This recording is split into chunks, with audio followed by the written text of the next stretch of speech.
Good morning. Welcome back. Super excited to see you. So, if you listened to the story from yesterday, Truman's ants, right? Truman's ant farm. You know that yesterday we talked about the two words ant and ant. I guess some people say aunt. Reminds me of that whole potato thing, right? That I talked about before. I say aunt. I have an Aunt Christy. Do you have an aunt? Do you have more than one? Ants. Those are the things that got us where we were, right? I was out in the chicken coop. Remember that whole thing? Well, I kind of misspoke yesterday. I made a mistake in something that I said. I talked about fiction and nonfiction for like a half a second, and I talked about how we were going to read a nonfiction story today. I misspoke. This is definitely fiction. So I'd like you to stop, maybe pause the video, maybe talk to your grown-ups, see if they know. I'm really curious. It's not something that grown-ups talk about very much. Fiction and nonfiction just doesn't have to do with their work or their job or their housework or anything. See if they know. I'd be really surprised. Maybe you could teach them something today. At the end of the story, I'm gonna ask you to tell me what kind of things in here make this story fiction. What does nonfiction mean? What does fiction mean? I'm going to leave you a bunch of nonfiction ant videos, and then we're going to read a fiction story called Hey Little Ant. This is one of my favorite stories because it makes me think. I'm real big on how we treat each other and how we treat things in our environment. So my philosophy is, the way I feel about it is, if a spider or an ant comes in my house, he's toast. That's my house. But if I go outside, I feel like that's the ant's house. That's the spider's house. And my philosophy is not to bother them unless they're getting into something that bothers me. So I kind of like to live and let live a little bit where I can.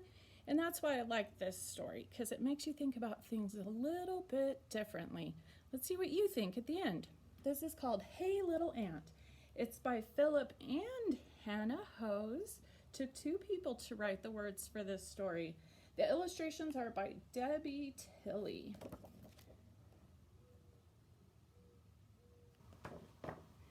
You can see it's an old story. Look at my spine. It's starting to come apart. I've read this book just a few times. Just a few. Here's your title page. Hey Little Ant. Again, you can see the age on my book, but I'm probably going to keep it until it falls apart, and then I'll put it back together. All right, are you ready? Kid, hey little ant, down in the crack. Can you hear me? Can you talk back? See my shoe? Can you see that? Well, now it's gonna squish you flat.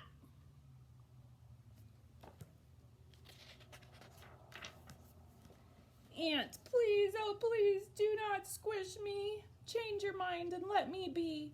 I'm on my way with a crumb of pie. Please, oh please, don't make me die.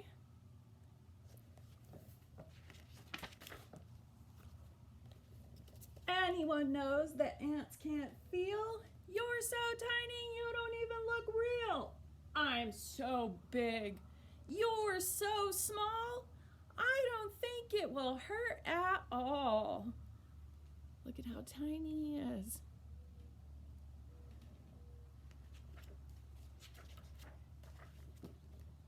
The ant says, but you're a giant, and giants can't know what it feels to be an ant. Come down close. I think you'll see you are very much just like me.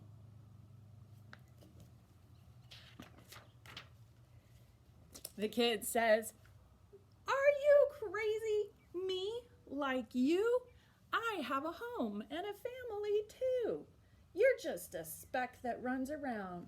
No one would care if my foot came down.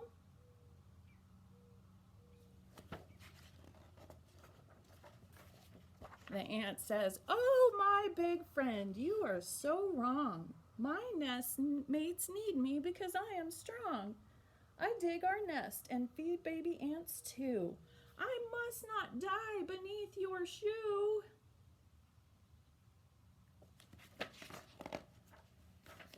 But my mom says the ants are rude. They carry off our picnic food. They steal our chips and breadcrumbs too. It's good if I squish a crook like you.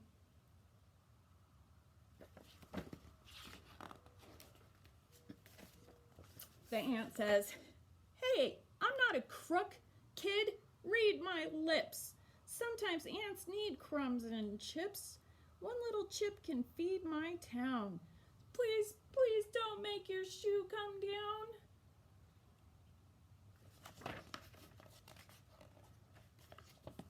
The kid says, "But all my friends squish ants each day. Squishing ants is a game we play.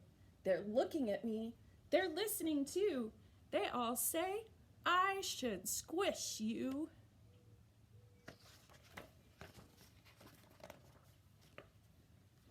The ant says, "I can see you're big and strong. Decide for yourself what's right and wrong. If you were me and I were you, what would you want me to do?"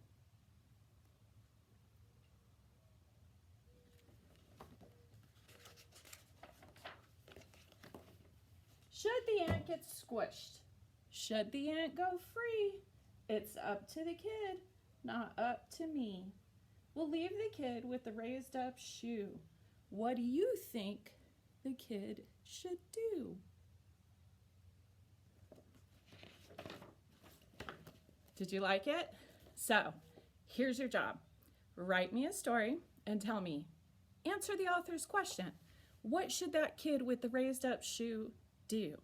What would you do if you were the kid? What would you want the ant to do? Write me a story. Tell me about it. Talk about fiction and nonfiction. Tell me, what are the things that make this story fiction? There are some very obvious things that tell you it's not nonfiction. I wanted to show you one other thing before we go. So this book does not use the word said. Nowhere in this book does it say the kid said, the ant said. I know when I read the story, I put those words in there. Look at how these authors chose to do it. They chose to write kid, and then they told you what he said. On the next page, they wrote ant, and then they told you what they said. Not very many authors do that. I thought that was an interesting choice. I also thought it was an interesting choice to leave the story open-ended. That's what we call open-ended. There's no ending for this story. You decide, you answer the question. Not very many authors do that either. Usually there's an end to this story, right? So I like that too. All right, you guys, hope you enjoy your ant fact videos. Talk to me, write me, show me, tell me.